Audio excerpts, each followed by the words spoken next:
중국 우한에 남은 우리 교민과 중국 국적의 가족 147명을 태운 3차 전세기가 오늘 오전 도착했습니다. 귀국 직후 교민과 가족들은 경기도 이천에 있는 임시생활시설 국방어학원으로 이동했습니다. 현장에 나가 있는 취재기자 연결해 보겠습니다. 김유대 기자, 귀국한 지 이제 15시간 가까이 돼가는데 교민들 오늘 하루 어떻게 보냈습니까?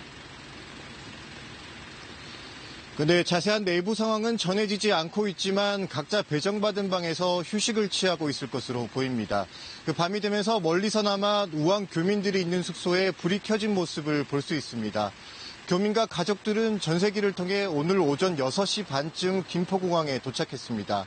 2시간 정도 검역 과정을 거쳐 버스로 이동을 했는데 이곳에는 오전 10시 45분쯤 도착을 했습니다. 버스는 경찰관들이 운전을 했는데요. 앞선 1, 2차 이송에 이어 이번에도 운전을 자원한 경찰관 한 분과 조금 전 전화통화를 했습니다. 아무래도 귀국까지 시간이 더 걸리다 보니 이전에 귀국한 교민들보다 버스 안에서 많이 지쳐있는 모습이었다고 합니다. 버스에 탑승하면서는 연신 고맙다는 말도 빼놓지 않았다고 합니다. 네, 그런데 일부는 의심 증상을 보였다면서요. 그럼 다른 곳으로 간 겁니까?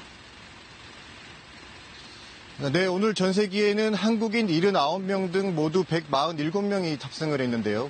출발 직전과 국내 도착 후 검역 과정에서 5명이 발열 등의 증상을 보여 국립중앙의료원으로 이송됐습니다. 어린 자녀 2명도 증상은 없지만 부모와 떨어질 수 없어 병원으로 함께 갔습니다. 의심 증상을 보인 5명은 중증을 호소하는 환자는 없는 것으로 알려졌지만 음압병 등에 격리돼 검사 결과를 기다리고 있습니다. 오늘까지 정부는 3차례에 걸쳐 848명을 국내로 데려왔는데요. 중국 후베이 성에는 100여 명의 교민이 아직 남아있는 것으로 추산됩니다. 네, 김 기자, 앞서 1, 2차 교민이 들어올 때는 일부 지역 주민들이 문제를 제기하면서 진통을 겪기도 했잖아요. 오늘은 상황 어땠습니까? 네, 오늘은 인근 주민들의 항의나 반발은 없었습니다. 오히려 교민들이 들어오는 길목에 우한 교민을 환영한다, 편하게 쉬다가 가십시오라는 현수막이 곳곳에 걸려 있었습니다. 교민들은 어린이들을 제외하고 모두 1인 1실을 사용하면서 14일 동안 이곳에 있게 됩니다.